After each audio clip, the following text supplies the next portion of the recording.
Ngom. Donc les choses se corsent pour le député maire d'Agnam ce mardi et donc mardi bi ñu daal di génn gis nañ ko le doyen des juges donc d'instruction bu pôle judiciaire financier mu daal di dolli li nga xam ne que moo di ay charges ki nga xam ne que moo di Farba Ngom ñu gën ko xamee si ki nga xam ne que moo di Mouhamadou Ngom Farba. Donc nag les choses se corsent en tout cas pour le député maire des Agnam ma ni kon nag moom ki nga xam ne que moo di Farba li nga ko dolli nag bëri na sëriñ bokk na jëm si li nga xam ne que moo di délit avec circonstances waaye itam ay bande criminel organisé loolu lépp nag toppee nañ ko donc nag mu nekk ay faits yoo xam ni itam mi ngi survenir au courant 2020-2024 Farba Ngom jamono ji donc dafa daal di catégoriquement daal di rejeté yooyu de li nga xam ne que moo di fait la même chose ñu ñuy xibaar que ni le responsable apériste mi ngi daal di jàpp ni loolu nag benn cabale sur sa personne en prison depuis le 27 février 2025 pour association de malfaiteurs, blanchiment de capitaux et escroquerie portant sur les deniers publics d'un montant de 31 milliards de nos francs. Farba Ngom a été extrait ce mardi 29 avril pour être inculpé à nouveau. Alors Serigne naka na daal di jàngatee miiru ki nga xam ne que moo di Farba Ngom concrètement gis nañ ko génne nañ ko si prison bi dégluwaat nañ ko nag mais amaana yenn charge yoo xam ni itam teg nañ ko si kawam entre autres jëm si li nga xam ne que moo di bande criminelle est-ce que da nga jàpp ni ñoom seen ay actes c'est digne justement peut-être d'un crime. waaw xam nga c'est le juge d'instruction du pôle judiciaire financier moom moo notifié ki nga xamante ni mooy Mouhamadou Farba Ngom ay nouvelles charges. Charge boobu nag mooy association de malfaiteurs en bande criminelle organisée léegi nag procureur li mu wax moo di Farba Ngom dafa def ay transfèrement maanaam dafa transféré xaalis boo xamante ni xaalis bi fa mu jugee du alal ju law ci délit la jugee maanaam léegi nag xamuñu ban di xeetu délit la léegi nag problème bi mooy Farba extrait nañ ko ci cellule am pour tout simplement notifier ko loolu. am na ñu ni sax ba mu taxawee ak juge bi mer na fa ba wax ni bu la neexee sax dem leen jëli jàpp suma yaay. est-ce que yaa ngi dégg xam nga foofu li ma la fa mën a waxal mooy. gis nga waaw dina sonn parce que xam nga affaire bi moom amul yaay amul pap parce que yoon moom bu soxlaa sax sa yaay da koy jëli su fekkee mën na ko jëli. fii convoqué nañ fi yàggul dara yaayu Marème Faye Sall sur affaire privée woon nañ ko fii di ko déglu di ko entendre loolu du problème ça c'est pas un problème. jàpp nañ samay rek jàpp nañ samay doom jàpp nañ samay mag c'est pas un problème yoon xamul loolu yoon ay enquête am lay poursuivre moom lay continuer di ko def enquête yi képp ku mu tudd képp ku ñu visé buñ la waree wóolu dañ lay wóolu buñ la waree déglu dañ lay déglu même buñ waree déglu say doom sax dañ leen di déglu kon yoon kenn du ko utal fu mu war a jaar ak fu mu ku mu war a maytu ak ku mu war a maytu xam nga dem boo dégloo ñoom bi ñu def seen point de presse bi loolu lañ wax bàyyiwuñ sax njabootam ba doomam yiy jàngi nangam mais yoon bu xasee ba viser enquête am amul ku muy teggi parce que ku mu teggi ku ne rek tey li mu soxla ci dëgg gi war a feeñ mun na am du feeñ. Farba Ngom mbirum blanchiment de capitaux lañ koy toppee ci ñaari dossier déjà dossier de 31 milliards et de 91 milliards léegi dossier boobu dafay ñeel wàllum 125 milliards yi fàllu léegi enquête boobu moom moo nekk di wéy di continuer. léegi enquête boobu nag ku ne mën naa dal ku ne keroog jàpp nga fi dégg nga ñu ni jàpp nañ ñaari frère am ñu ni kenn ki bi ñu defee descente këram fekk nañ fa 100 millions.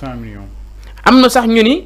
frère am boobu moom dafa am ay activités yu muy def moom commerçant la day yëngu et cetera tout ça. expliquer que Farba benn chantier moomu ko ci xaalis bi. waaw non xam nga problème bi mooy ñoom ñëpp ñu ci bëree bëri ku ci am alal Farba tax nga am alal Farba moo tax nga am alal. xam nga man mi par exemple mën naa luubal alal sàcc alal yu bëri ñëw financer sama rak ne ko liggéeyal est-ce que dégg jël sama benn entreprise wala sama benn immeuble def ci turam bu ëllëgee buñ may saytu man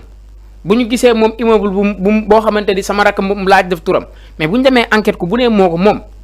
lan nan nga def ba am ko mais danaan commerce laa doon liggéey léegi commerce bi kan moo la financer ba nga koy def. non c'est que léeg-léeg dañuy am alal joo xamante duñ ko mën a justifier def ci ay prête-nom jël ka ñu def prête-nom jox leen xaalis pour ñu def activité pour bu ëllëgee ñun leen li ñun suñu activité bi ñuy def moo ñu may lii léegi nag loolu du problème xam nga fàllu question bi mu nekk ay société d'écran yoo xam ay société d'écran ay société fictive est-ce que te procureur loolu la waxoon des gens ont utilisé des mécanismes sophistiqués jaarale ko par le truchement des société écran fictif loolu la ñu tudd ci mbirum blanchiment de capitaux Farba li mu am ci alal yëpp fan la jógee kenn newul amul alal de mais alal ji fan la jógee lan moo ko sabab dafa bëri waaw dafa bëri mais lan moo ko sabab Fallou lu ko sabab la cause foofu loolu la ñuy xool provenance bi nee na homme d'affaires la waaw mais provenance bi fan la jógee est-ce que du dafa def corruption est-ce que du dafa def une activité mafieuse est-ce que du jaay drogue est-ce que du jaay yamba yooyu la ñuy saytu alal ji fan la jógee te loolu nag jàpp naa ni kenn du ko bañal yoon léegi nag xëy na peut-être mbir mi liñ naan politique ak yooyu yëpp man li ma jàpp moo di Farba est un homme politique influent mbir mi dal na ci kawam ñu ne way c'est un acteur politique bu ñu ciblé. Alors Serigne ñi xamal aussi à la dernière minute tey jii la chambre d'accusation financière confirme exactement le maintien en détention provisoire bu ki nga xam ne moo di Farba Ngom donc nag Farba li nga xam ni itam doon na ko daal di sanction ak wala yéen mujj nañu ko daal di bañal mu nekk information boo xam ne itam wàcc na à la dernière minute donc ce vendredi la chambre d'accusation financière a confirmé le maintien en détention provisoire de l'homme d'affaires Seydou Sarr alias Tahirou Sarr tout en validant les garanties en nature qu'il avait proposé. Donc selon Seneweb, elle a confirmé les 2 ordonnances du juge d'instruction financier refusant la mise en liberté sous caution mais en évoquant les motifs différents. Donc nak ñu ko doon encaissé ni ki li nga xam ne que mu di le 28 février 2025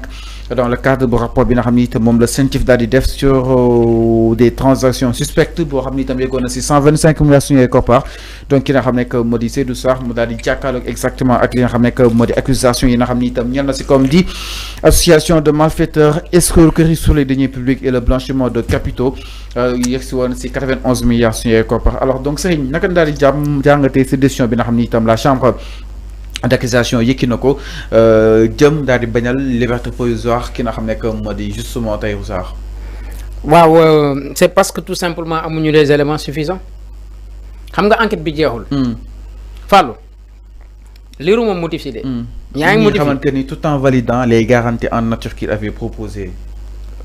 invalidant oui en nature. waaw xam nga en nature dañ ko valider.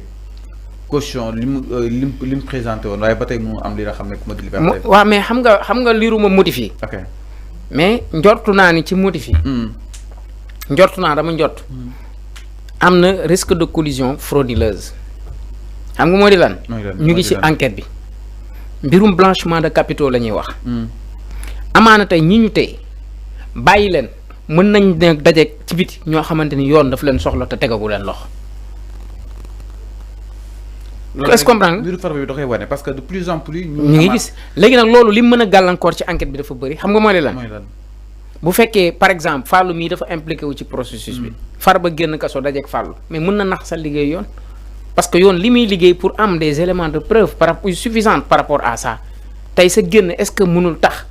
li ñu bëgg ci ay preuves duñ ko am.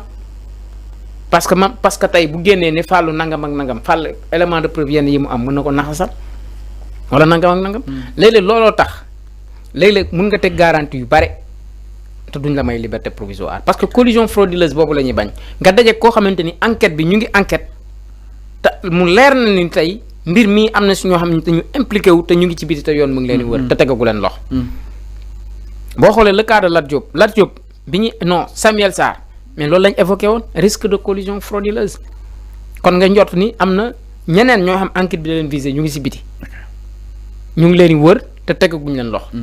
bàyyi Samuel Sarr mu génn mën naa gàllankoor doxinu yoon. parce que mën naa dajeeg ñooñu te bu dajeeg ñooñu lépp luñ bëgg ci liggéeyu yoon mën na am loo xam ne da siy naxas. donc kon jàpp naa la su ma waxee loolu rek gëm naa ni kon justice amagul les éléments nécessaires pour pouvoir l'accorder li nga xam ne que moom mooy liberté provisoire. Alors c'est une aussi gis nañ ko dem le ras-le-bol justement des amis et sympathisants de Farba Ngom génn neen exiger que la justice mu daal di accepter li nga xam ne que mu di caution bi concrètement naka daal di jàngatee dem seen prise justement de parole. waaw ils défendaient leur camarade de parti Farba Ngom c'est leur camarade de parti quoi que l'on puisse dire am nañ largement le droit de le défendre. deful dara dañuy acharné wu ci kawam mais xam nga yooyu yëpp tamit waxu politicien parce que politiciens yi moom en général boo laalee seen mbokk ñoom ñëpp ñu jóg. la ñuy wax moom mooy deful dara mais Farba bu yow bu ñu fàtte Fallou Farba bi ñu ko njëkkee nii dañ tudd ci dossier yi mais ay avocat am dañoo génn def point de presse. ñaari avocat ñoo génn muy maître Doudou Ndoye ak l'autre là. keneen ki li mu wax dafa leer xam nga Doudou Ndoye dafa ñëw maître Doudou Ndoye dafa ñëw nii ñoom xamuñu lu ñuy toppee Farba keneen ki ñëw nii xam nañ ko. te suñ ko toppee mbir mi dina garaaw ñëpp dinañ daanu Farba même l'a confirmé en conférence de presse fële ci siège APR te loolu mu waxoon tey de plus en plus ñuy dem ñu ngi gis la réalité parce que 625 milliards yi ci nga tudd barki Dembo Ndiaye ñu tudd le fils du président ci nga dégg ñu tudd ñeneen te enquête bi day wëy processus la Farba ak Tahirou Sarr du yem ci ñoom kese dina laal ñeneen parce que mbirum 125 milliards yooyu waxoon naa la ni kii tax procureur li mu waxoon ci communiqué am dafa leer des personnes se sont impliquées ci processus boobu ci communiqué mu njëkk ba boo moytuwul dina laal sax ay cadres yoo xam ne dañoo nekkoon dans l' administration que ce soit muy impôt et domaine même dans le secteur bancaire parce que mbirum banque la CENTIF bu ñu fàtte ni moom moo def rapport bi ci ay transactions yu mu jàpp ni c' est des transactions suspectes douteuses ay koppar yu daan dugg te duggin bi ni mu doon duggee duggin wu doy waar la wu yéeme. alors mi ngi noonu Serigne par rapport ak li nga xam ne que moo di mbiru Farba Ngom ak ki nga xam ne que